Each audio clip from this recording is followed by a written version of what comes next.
everyone. This is Dr. Live with New Insight, and thank you so much for joining me in another video. In today's video, I would like to discuss psychological abuse.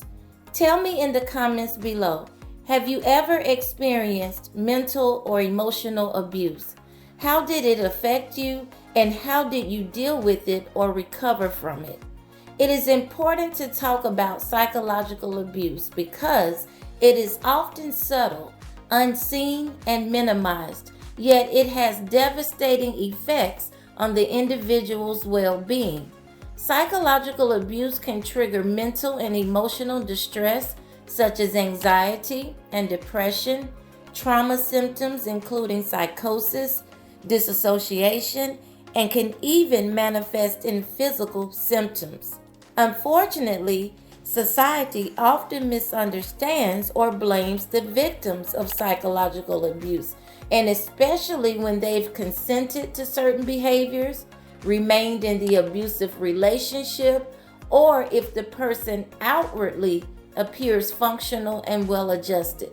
Therefore, it is even more critical to raise awareness, validate the survivor's experiences, and challenge the harmful myths that surround emotional and psychological abuse. Psychological abuse also causes distortions in one's thinking, even irrational thoughts and beliefs. The person really doesn't know how to feel or what to think.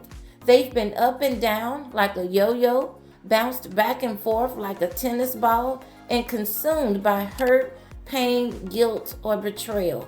Some even start to think that they deserve the abuse, that the abuse is more bearable than physical abuse, and that staying with the perpetrator of the abuse is better than being alone. Psychological abuse consists of lies, manipulation, and subtle tactics used to gain power and control, to get a person dependent and addicted, afraid and submissive, so that they feel obligated to take care of the abuser and supply all of the abuser's needs. The person experiencing psychological abuse often feels scared, yet leaving feels even scarier. And the person, in many cases, not all, may not have resources or supports and believes that they can't survive on their own. They may also believe they're not strong enough.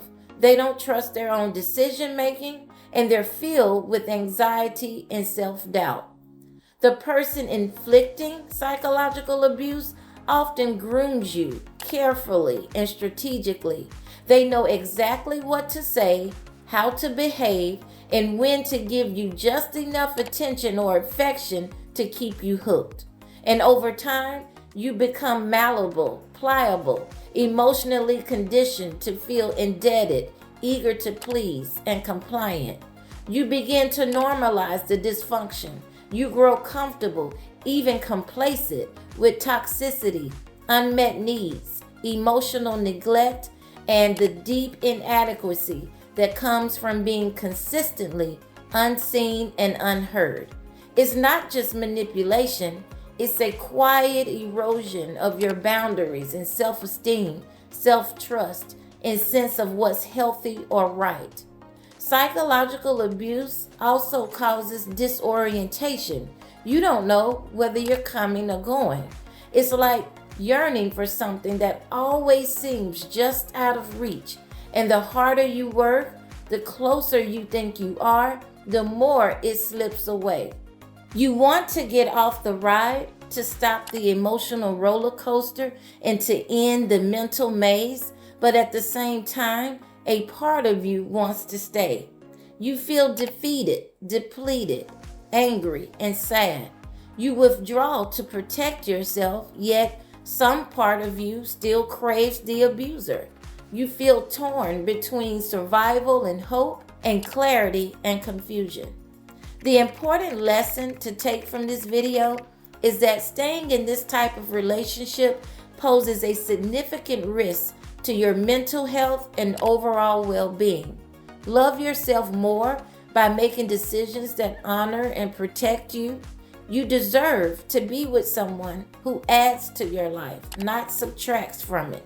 And remember, as it relates to interpersonal relationships, always deal with a person for your betterment and not your detriment. Thanks for watching, and we'll talk soon.